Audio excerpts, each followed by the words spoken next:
Vamos a comenzar esta mesa redonda. Yo tenía planteada una serie de cuestiones, pero como dije al principio, si hay alguien del público que quiere hacer alguna pregunta o quiere hacer alguna intervención, que me lo diga y lo vamos gestionando.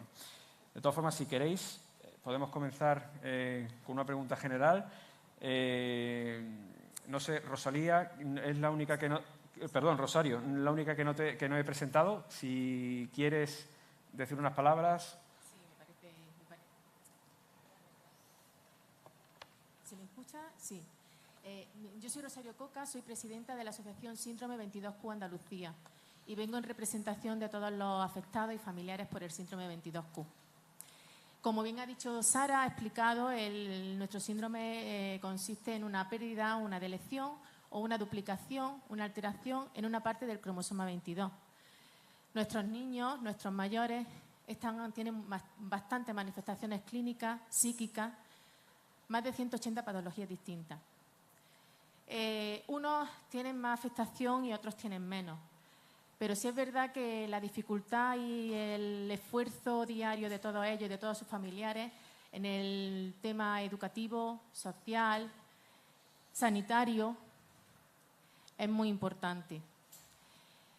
Nos cuesta todo.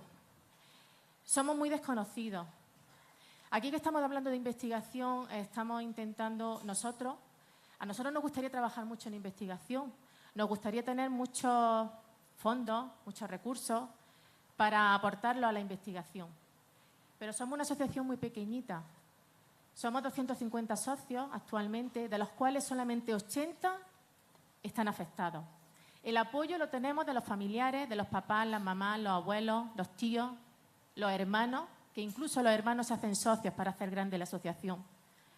Porque sabéis vosotros que el número de socios es lo que da peso a una asociación y lo que hace que nos escuchen en todas las instituciones.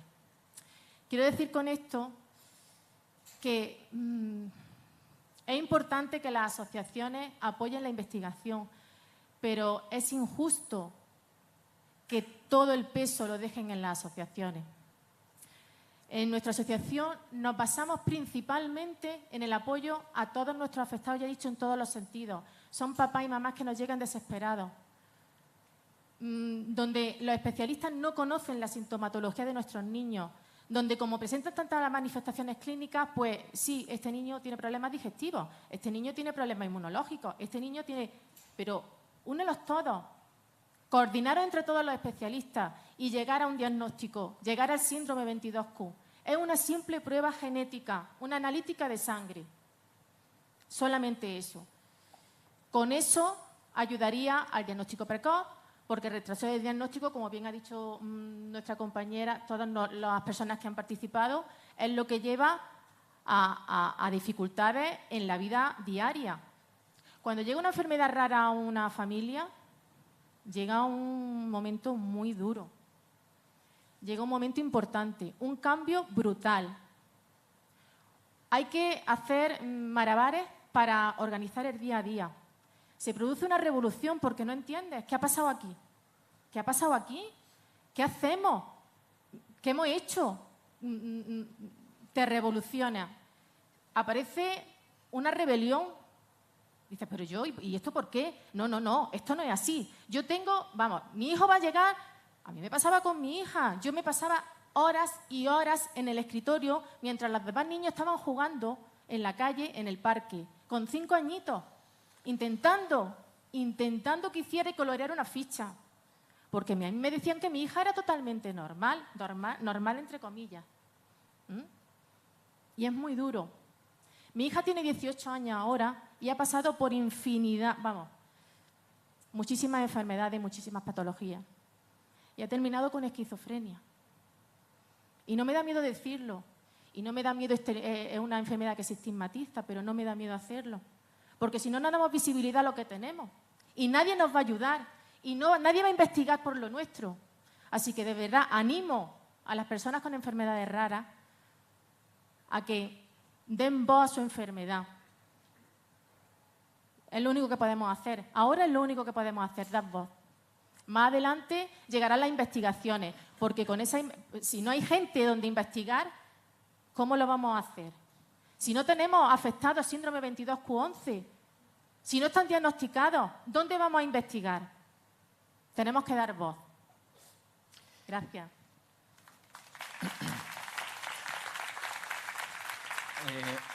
Aprovechando esta cuestión, creo que una de las cosas en las que hacemos mucho hincapié es en la investigación y en el apoyo que damos o debemos dar y recibimos a la vez de los investigadores. Contando aquí con Sara y con Luis, yo les quería preguntar si en vuestros equipos de investigación, en estos grupos de investigación, contáis con algún tipo de ventaja, ayuda o algo diferenciador con el hecho de que tengáis una asociación de pacientes detrás apoyando o, digámoslo así, forzándoos a que continuéis con ello.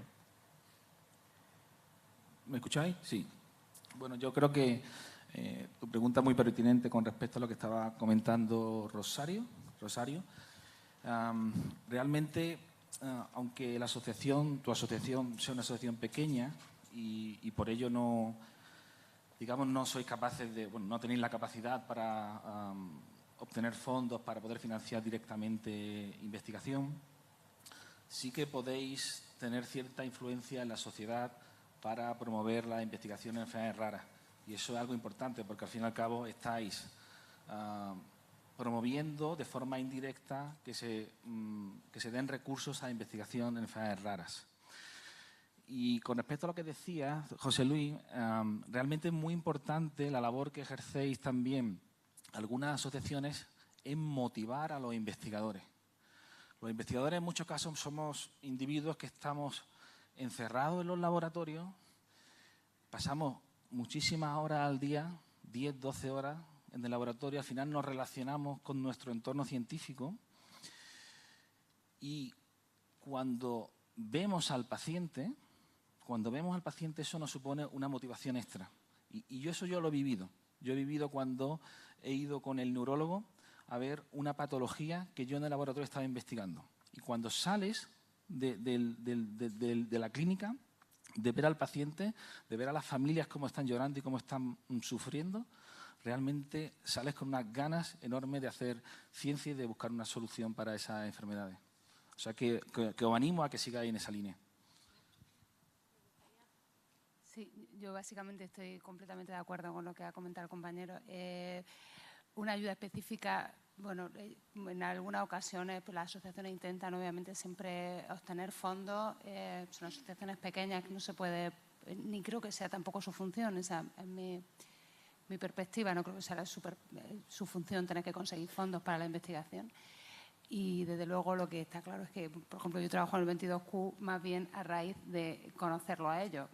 O sea, ellos me encontraron y al final he ido derivando un poco mi investigación y cada vez acercándome más a intentar ver el síndrome en completo, a entenderlo realmente. Y obviamente porque ellos están detrás y me hace un poco sentir esa responsabilidad que tengo, que son ellos, que después hablo con ellos y siento eso, ¿no? Y esa motivación, obviamente. Sí, yo por responderte, quería decirte que sí es verdad que nosotros propiciamos movimientos, organizamos. El último fue un concierto que organizamos para investigación, pero es que nos daba esta vergüenza dar la cantidad que recogimos, porque es que fueron sobre 3.000 euros, Sara, que se lo dimos a Genio, al equipo de investigación, y fue un esfuerzo brutal organizar aquel concierto en el Manuel de Falla para lo que, pero bueno, fue como un toque de atención a la sociedad de decir, mira, que estamos aquí y que necesitamos de esto y lo poquito que tenemos lo ofrecemos, ¿vale? Luego tenemos, lo que sí estamos trabajando mucho son con proyectos de investigación aquí en Granada que tiramos de especialistas que no cobran nada ni son del sistema sanitario público, pues proyectos neurológicos, proyectos de foniatría, proyectos distintos especialistas que se están uniendo para hacer estudios sobre lo nuestro. Pero falta mucho, falta mucho. Bueno, pues yo lo que quiero... Ay, María, perdón. No, venga. Bueno, yo lo que quería aportar es que desde la Federación Española de Enfermedades Raras, desde el 2015, ponemos a disposición de nuestras asociaciones un programa de ayuda a través de la Fundación FEDER. Y este año se ha establecido, se ha concedido 120.000 euros para investigación. ¿Cómo se hace? Pues se lanza la convocatoria, las asociaciones nos hacen llegar sus proyectos y es el Carlos III el que hace esa valoración de esos proyectos. Y después tienen que ser ejecutados por centros de investigación. Evidentemente, toda la carga, como dice Chari, no puede recaer en las asociaciones. En este país es que se invierte muy poco en investigación. Creo que era el 1,19% del PIB, del Producto Interior Bruto. Entonces, tenemos que también poner encima de la mesa de las administraciones que incentiven la investigación y que también pongan de su parte. A mí me gustaría comentar que antes comentaste en tu intervención que había más de 7.000 enfermedades poco frecuentes. No hay 7.000 asociaciones de enfermedades poco frecuentes. En España, si los números no me fallan, creo que son en torno a 400. Entonces, no hay una asociación ni una infraestructura detrás ni para pedir fondos, ni para investigación, ni para apoyo social o psicológico. Entonces, a mí me gustaría poner, la verdad, que la figura del paciente activo o la del paciente experto como una fuente, ¿no?, para los investigadores. Sé que las asociaciones son una gran fuente de recursos y de información y es apoyo en todos los niveles. Pero, por ejemplo, antes os hablabas de Javier, y Javier era supuestamente el único caso en España y él ha creado la asociación. Él conoce mejor que nadie el síndrome de Camurati y está dando información tanto a más pacientes como a más investigadores, no solo a nivel nacional, sino también a nivel europeo. Y él es un paciente experto. Yo tengo diabetes tipo 1 y también conozco mi enfermedad, también soy paciente experta. Creo que la figura del paciente activo y experto debe tenerse más en cuenta en las investigaciones.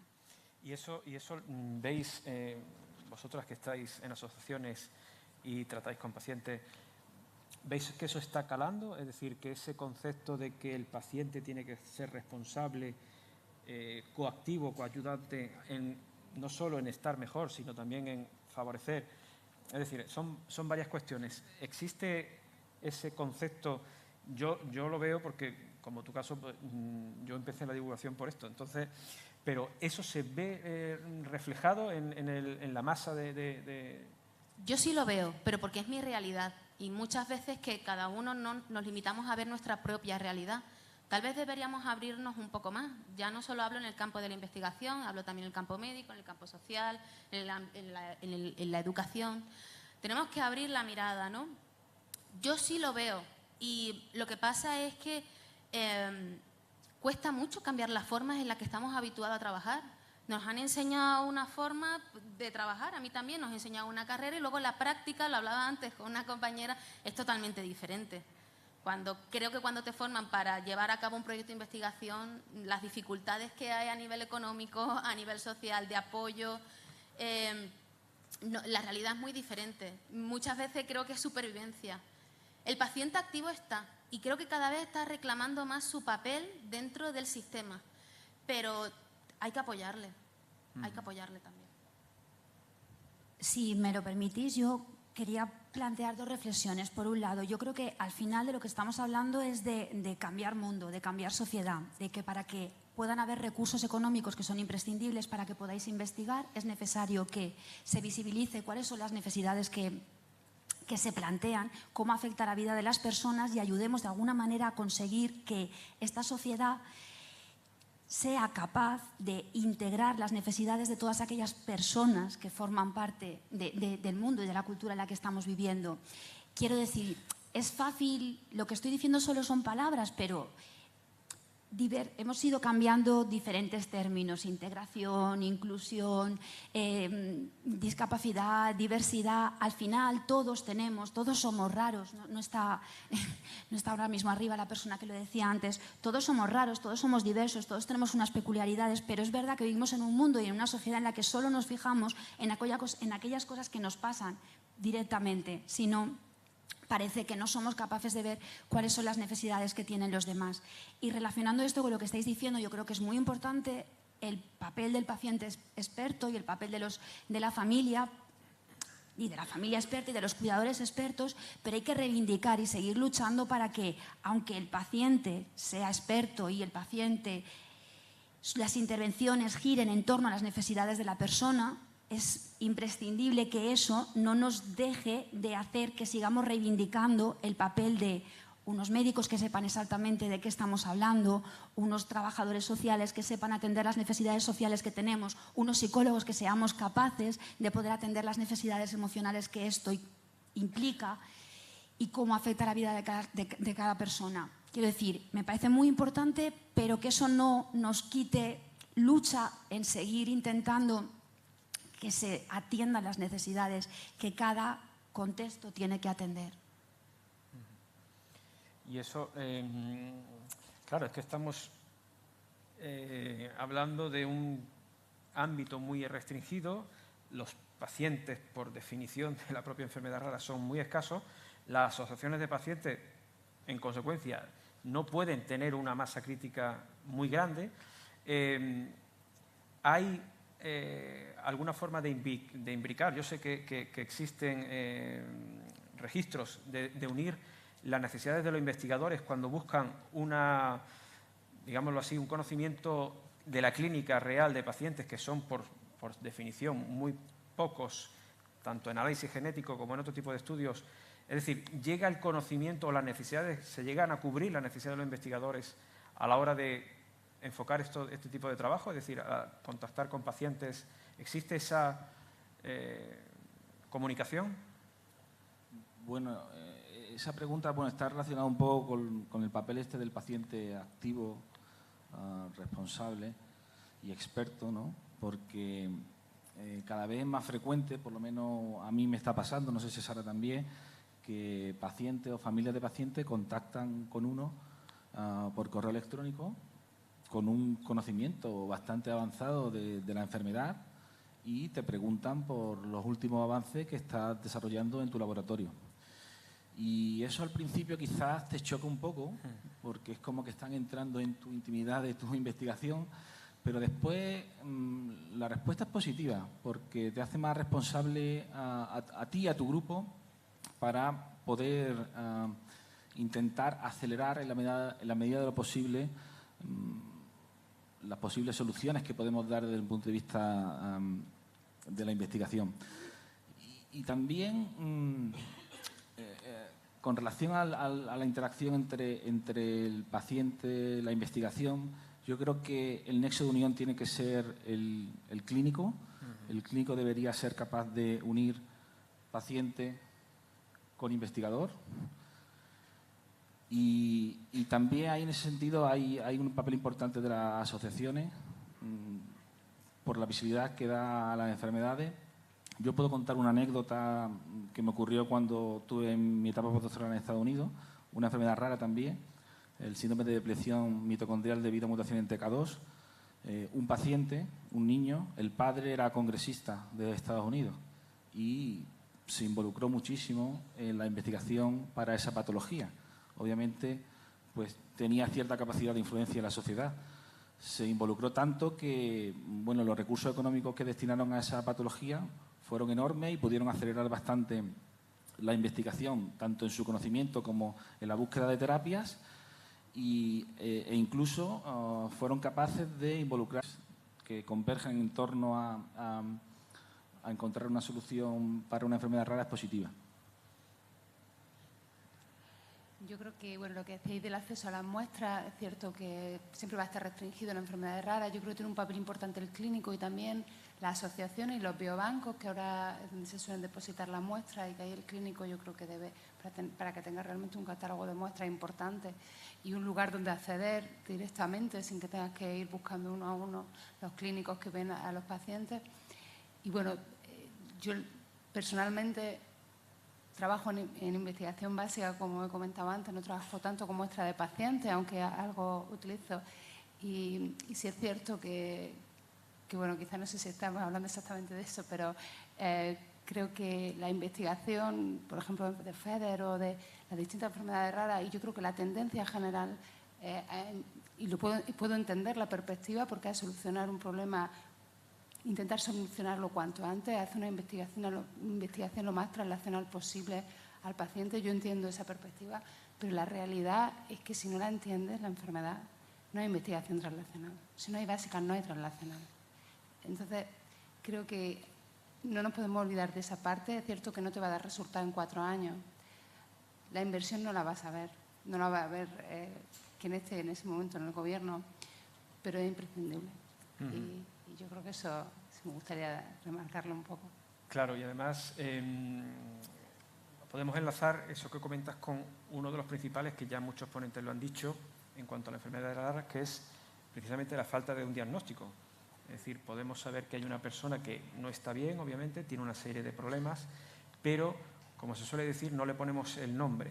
Y eso es porque generalmente no se conoce el problema genético de fondo, ni se conoce efectivamente la biología, digámoslo así, del funcionamiento del cuerpo. En cuanto a las asociaciones o los enfermos, ¿cómo valoran la implicación que tienen los científicos y, a su vez, si ven que la sociedad en general, en su conjunto, ve positivamente la función que se hace de divulgación, de comunicación y de presión en muchos casos, en estos temas? Porque, como ha puesto el ejemplo Luis, si una persona muy influyente tiene capacidad de mover una investigación y llevarla a término, ¿por qué no se hace eso con los demás? Es decir, ¿es necesario que haya una persona tan llamativa que mueva un tema específico? ¿Cómo valoráis esa situación? Yo creo que es necesaria esa persona influyente, pero también es necesario estar en el sitio adecuado y en el momento adecuado. O sea, si tú te mueves, te relacionas con personas influyentes y esas personas sienten sensibilidad hacia lo que estás contando y hacia lo que estás viviendo, puedes llegar lejos. De hecho, nosotros lo estamos viviendo día a día en nuestra asociación. Nosotros nos reunimos día sí, día no con muchas instituciones, con muchos representantes políticos, con mucha gente que hoy por hoy nos está ayudando. Y nos está ayudando porque está viendo la necesidad que tenemos, el esfuerzo que hacemos y ellos mismos son los que promueven nuevas reuniones y nuevos intereses para nosotros.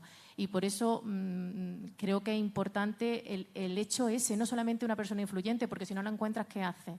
Lo que tienes que hacer es moverte y aunar fuerza y convencer a los demás de las necesidades que tú tienes. Y por otro lado, pienso que es muy importante también en la función de las asociaciones en cuanto a empoderar al paciente. Yo pienso que las asociaciones le damos un poder fundamental al paciente porque nuestros socios, nuestros afectados vienen desvalidos, sin ganas, sin fuerza, perdidos, y somos nosotros los que los levantamos y los que les decimos, no está todo perdido, estamos empezando, vamos, para adelante. Y son los que inician nuevas reuniones, inician nuevas organizaciones y nuevos movimientos. Entonces, el papel de la asociación es muy importante también en este sentido. Me parece muy importante de lo que acaba de decir Chari, el empoderar, el dar herramientas. Las asociaciones lo estamos haciendo y la federación acompañamos a través de escuelas de formación para empoderar a las asociaciones, a sus técnicos, a las familias, porque necesitamos herramientas. A mí me gustaría comentar que antes he hablado hablando del paciente experto, el tema del clínico, ¿no? Que a lo mejor para ordenar la información que recibís vosotros o la forma de trabajar tendría que ser el clínico el que fuera, ¿no?, una fuente o un intermediario entre ambas partes. Pero es que muchas veces ese clínico o esa figura puede ser un médico, ¿no?, un neurólogo, no está para nada formado ni preparado. De hecho, somos los propios pacientes los que le llevamos la información a ese médico y muchas veces puedo decir que a lo mejor en un 80% nos encontramos con una pared. Es decir, no sé. Entonces, sí que la comunicación entre profesionales de la salud y la investigación, creo que la comunicación debería ser un poco más fluida. Las asociaciones y los pacientes podemos ser un canal. Yo entiendo también que, igual que hay un concepto sobre las enfermedades raras, muchas veces equivocado, también lo hay sobre el paciente. El paciente es un recurso a explotar. Y luego también la sensación que tenemos los pacientes, y también no es lo mismo un paciente adulto que un niño, porque cuando se diagnostica a un niño somos los padres Y entonces están ahí las asociaciones, el apoyo psicológico, las herramientas, pero hay también muchas enfermedades raras que se diagnostican en la etapa adulta. Y son los adultos cuando yo hablo eso de pacientes expertos, ¿no? Y yo la sensación que tengo, pues intento hablar con investigadores, con profesionales de la salud, con pacientes. Yo siento que hay un desorden horroroso y que hay que poner un poco de orden para que la relación sea mucho más fluida. Yo antes he expuesto una serie de necesidades muy básicas, bueno, necesidades, ¿no?, de cómo a mí me ha costado interpretar la ciencia para mi hijo, ¿no? La información no es accesible, no sabemos dónde están los investigadores, no sabemos dónde hay proyectos de investigación, tampoco dónde tenemos que dirigirnos. Vamos aprendiendo, ¿no? Y también hay mucho enfado porque sentimos un abandono. Es decir, las enfermedades raras creo que son el último escalón en cuanto a investigación porque hablamos de muy baja prevalencia. Noa, la chica que antes os he hablado de ella, publicaba un tuit hace muy poco y decía en el tuit que ella estaba enfadada porque ha salido adelante un tratamiento farmacológico financiado por la Seguridad Social para dejar el tabaco. Y ella estaba enfadada porque, bueno, a día de hoy para dejar el tabaco hay muchas herramientas, hay asociaciones, terapia psicológica, hay tratamiento farmacológico, hay muchas cosas, ¿no? Y ella estaba diciendo que ella no había elegido fumar, que ella había nacido con una enfermedad rara, pero que sobre su enfermedad no se investigaba, ni se planteaba ningún tratamiento, ni tenía ninguna opción. Y escribía enfadada un tuit, con mucha razón también, porque ella está viviendo, ella es la que vive en su enfermedad, ¿no? Y creo de verdad muy necesario, y a lo mejor este congreso puede ser un punto de partida para que nazca algo, para ordenar un poco la información. Decirle a los pacientes dónde están, decir a las asociaciones cómo nos tenemos que dirigir, o que el trabajo de los investigadores pueda fomentarse de una forma correcta. Si yo recibo la información bien, será la mejor forma de alabar y reconocer tu trabajo. Y yo me encargaré de divulgarlo de una forma correcta. Pero creo que hay que ordenar un poco la información entre todas las partes. Sí. Yo quería decirte, pues, en relación al paciente activo, que yo también tengo diabetes tipo 1 y nunca he luchado por la enfermedad de mi hija. O sea, nunca he luchado por mi enfermedad como por la enfermedad de mi hija. También, o sea, creo que los padres somos pacientes activos, no más. Sí. También lo que nos pasa es que, o al menos en mi caso, yo soy paciente, ¿no? Y cuando luchamos por los derechos de nuestros hijos nos olvidamos de nosotros. A mí me encantaría tener mi salud estupenda, pero no la tengo porque tengo muchas más razones de luchar por otra persona que no la ha tenido tan fácil como lo tenemos todos los demás. Esa injusticia social y en todos los niveles, pues hay que luchar por ella. Y la diabetes se va... Queda en segundo plano. No, exactamente. Es que tenemos muchas razones. Decías que lo más importante en el mundo era cuando llega el momento de ser padre, ¿no? Pues cuando llega el momento de ser padre y tu hijo nace con una enfermedad rara, ¿qué haces? Pues darlo todo. Y si no hay esas opciones ni esas respuestas, las buscas. Y si no existen, las creas y vas hacia las personas que pueden crearlas. Y si no las pueden hacer, pues se busca investigación. Y muchas veces jugamos contra el tiempo porque tenemos miedo. Yo me acuerdo que cuando empezamos todo el tema del diagnóstico de mi hijo, yo lo que quería era que mi hijo se quedara conmigo. Es decir, y os voy a ser sincera, que no falleciera.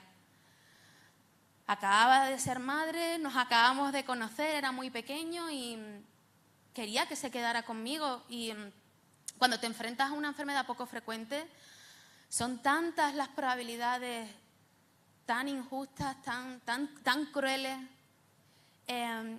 Y mi hijo es una persona, aparte de fuerte, y antes lo he dicho, ¿no?, que tengo que estar a la altura para él, y él se merece, ¿no? Somos personas, ¿no? Todos tenemos los mismos derechos, pero un diagnóstico puede marcar la diferencia y puede hacer que no todos seamos igual. Una cosita quería añadir yo relacionado con la madre activa y con la madre activa y también con el cierto desorden que hay, ¿no? Justo el año pasado tengo yo el ejemplo de una madre que contactó conmigo porque tenía una chiquilla que te decía una enfermedad rara y estaba ya en una situación bastante grave.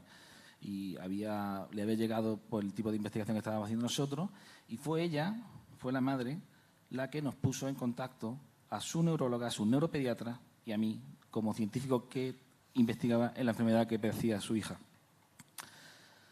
Y además, en ese caso, tuvimos la suerte de que la neuropediatra y yo nos conocíamos. Intentamos probar como uso compasivo una terapia que nosotros ya teníamos estudios que apuntaban buenas maneras. El problema que tuvimos es que teníamos estudio in vitro, todavía no habíamos dado el salto al in vivo y por lo tanto no se autorizaba el uso compasivo. No llegamos a tiempo, pero estoy seguro que eso probablemente nos volverá a pasar y espero que en esa ocasión nos dé tiempo a llegar. Pero es una vía que seguramente es más lenta, porque ese paciente, esa madre, para llegar hasta mí, ha tenido que hacer mucho Google.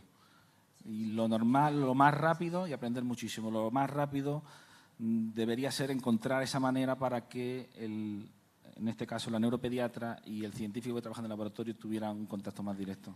Nosotros tenemos un servicio de información y orientación en la Federación Española de Enfermedades Raras.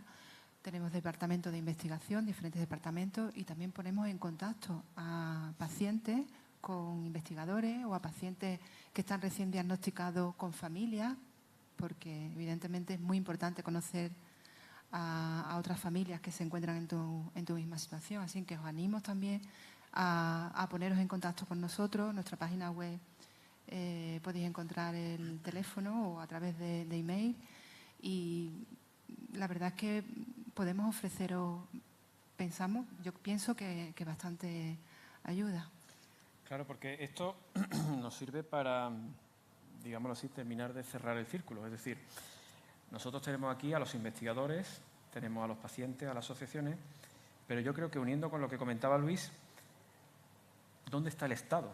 Es decir, todos pagamos impuestos y tenemos derecho, porque así lo tenemos decidido entre todos, a recibir del Estado ese apoyo. Yo creo que nosotros, nuestra asociación, lo que luchamos mucho es por la creación de centros de especialidades, porque yo creo que es el sitio ideal donde clínicos conozcan a los pacientes y sean el nexo con la investigación y se retroalimente. Claro, crear un centro de ese tipo es costoso y es una decisión política. Entonces, la pregunta siguiente o el planteamiento siguiente es,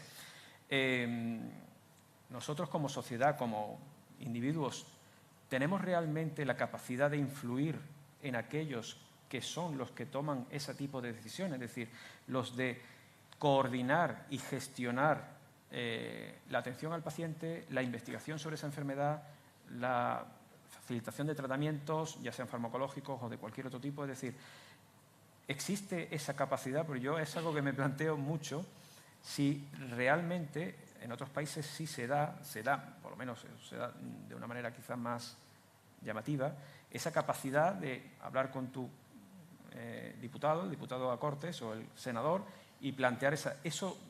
Vosotros como, en fin, ciudadanos, ¿veis que eso en España se da? ¿No se da? Yo soy políticamente incorrecta y voy a ser real. Las asociaciones de pacientes existen porque el Estado no cubre ciertas necesidades de un grupo de pacientes y un grupo de personas que necesitan luchar por unas necesidades se unen, crean una asociación y de esta forma tienen más visibilidad. Si todo estuviera bien, las asociaciones de pacientes no estarían, serían comunidades o serían grupos, pero las asociaciones de pacientes existen porque, lo que he comentado ahí, inequidad, ¿no? En todos los sentidos. Carmen antes habla muy bien de todas las necesidades de las personas con enfermedades poco frecuentes. Ahora, ¿nosotros tenemos capacidad de influencia? No. Primero también por nuestra forma, porque, o al menos en mi caso no, hablamos en un elevado porcentaje sobre niños. Y muchas veces pues esas campañas tratamos de, en vez de hacer política, como tenemos prisa, pues acudimos a los investigadores. Como tenemos tan corto plazo de tiempo y tenemos tanto miedo, no hacemos política. La política debería de tratarse, pero sí que estamos muy olvidados, completamente. Ahora sí que, por ejemplo, tenemos una figura de mucha representación que nos da mucha visibilidad, que es Su Majestad la Reina. Y bueno, la verdad que cada vez que va a un acto o cada vez que viene algún acto organizado por FEDER, el foco se pone ahí. Pero es que el foco no puede estar 2 minutos. El evento luego sigue. La clase política no puede estar 2 segundos en un congreso de pacientes, hacerse una foto e irse. Y siento ser políticamente incorrecta, pero es la realidad. Prefiero una conversación, que un político hable conmigo 5 minutos, que me cuente su caso. Sé que no me va a solucionar la vida, pero hay que hacer política social, política sanitaria. No hablemos ya del tema educativo, el lío que hay, por Dios, para que los niños estén bien atendidos en los colegios. Un lugar que todos vamos al cole, ¿no? Todos hemos estado en el colegio, ¿no? Pero no, los pacientes no hacemos política ni tratamos de hacer política porque no tenemos tiempo. Pero no que no tengamos tiempo en horas y días, no tenemos tiempo porque tenemos una cosa de vital importancia que es nuestra salud y que empeora. Esa es mi opinión. Yo voy a hablar también de la Federación Española de Enfermedades Raras. Nosotros también hacemos incidencia política y conlleva muchísimo trabajo, pero yo creo que sí que podemos al menos poner encima de la mesa nuestras necesidades y conseguir cosas. Y creo que es nuestro deber también.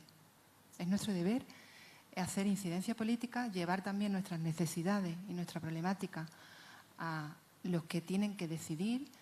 Y nosotros, por ejemplo, en Andalucía, en el 2000, desde el 2008 hasta el 2012, había un plan de enfermedades raras y se paralizó, o sea, terminó en el 2012 y nosotros hemos estado trabajando y haciendo incidencia política para que ese plan se actualizara y se pusiera otra vez en marcha. Ha sido un trabajo arduo, pero lo hemos conseguido y creo que ha sido gracias a la incidencia política que se está haciendo y muy necesaria y que la tenemos que hacer, claro. Yo solo plantear que la respuesta a tu pregunta tiene que ser afirmativa sí o sí. Quizás no se ven frutos ahora, quizás es una cuestión de mucho tiempo o de menos tiempo, pero es absolutamente necesario seguir intentándolo. Hay que conseguir sensibilizar cada vez a más gente, gente que tenga relación y que no tenga relación. Yo creo que hay que ir a prensa, hay que hacer actos, hay que estar al lado, como tú decías, de quien toque estar, hay que intentar estar en el momento que toque, hay que aunar fuerzas. También yo siempre he pensado que la división solo nos complica más la existencia todavía. Al final, si sumamos fuerzas, no somos tan poquitos. Yo creo que hay que seguir intentando y la respuesta tiene que ser sí. Y además, sí, intentando llegar a aquella gente que no le está tocando en estos momentos. Pero que si no le está tocando esto, le estará tocando cualquier otra cuestión. Yo pienso como ella. Nosotros estamos, sobre todo, nuestro tiempo lo dedicamos a nuestro niño que está malito, a la familia que gira alrededor de este niño que está malito y no tenemos tiempo de ir al político. Pero yo pienso que si fuéramos al político y el político nos pusiera, le diéramos visibilidad a porque lo que no se ve no existe. Entonces yo pienso que si estuviéramos delante del político y él nos viera nuestras necesidades y nuestras circunstancias, yo te digo a ti que le pasaría como al investigador cuando tú decías, cuando vemos lo que ocurre, ahí es cuando nos entran ganas de investigar y al político le pasaría lo mismo. Yo creo que son políticos pero son humanos y esa sensibilidad la tienen que tener. Yo estoy segura de eso. Pero tenemos que llegar a ellos y no tenemos el tiempo ni los medios para llegar a ellos.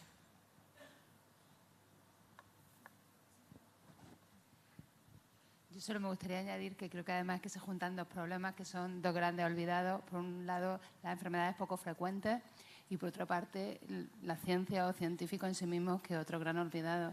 Entonces, si va sumando eso, pues recursos, ya sabéis, económicos hay muy pocos y efectivamente los pacientes y las asociaciones todas las familias tienen una vida durísima. Pero la realidad es que los científicos en sí mismos creo que nos sentimos muy solos también. Y nuestra lucha es que venimos y contamos ciencia, pero es que no hacemos solo ciencia. Hacemos mucha gestión, administrativo mucho, pues intentas divulgar, y al final también somos seres humanos con tiempos limitados. Y tiras mucho de tu vida personal también por todo eso, ¿no? Entonces, creo que no nos lo ponen fácil, la verdad. El investigador básico, desde luego, nada, el investigador aplicado tampoco, y eso no ayuda a ninguna causa, creo. Dos cosillas. Con respecto a lo que decía Sara, obviamente tenemos una carga burocrática brutal que ha ido incrementándose en el último año y esperemos que pues el poder político piense en ello y nos descargue de esa labor burocrática y nos dediquemos a lo que sabemos hacer, que es hacer ciencia. Y en segundo lugar, yo creo que para responder a tu pregunta, es importante también que señalemos que, desde mi punto de vista, el sistema político que tenemos en España con listas cerradas no favorece el contacto del diputado con el ciudadano y, por lo tanto, esto no solamente afecta a las enfermedades raras, afecta a muchas otras cosas. El hecho de que podamos tener en algún momento, esperemos, listas abiertas, favorecería que el diputado fuese al ciudadano y no al revés, que el ciudadano tuviese que ir buscando al diputado. Bueno, pues como se acaba el tiempo, yo creo que hemos dado un buen repaso a todo. Si nos dejáis un par de horas más, vamos a cambiar el mundo realmente. En cualquier caso, por terminar, por mi parte y en nombre de la organización y de la Asociación Hablando de Ciencia, os quiero agradecer a todos vuestro tiempo, vuestro buen hacer, que hayáis estado aquí, hayáis compartido con nosotros este rato de divulgación y de conocimiento, porque las relaciones personales yo creo que también son fundamentales en estos casos. Y a todos vosotros, gracias y continuamos.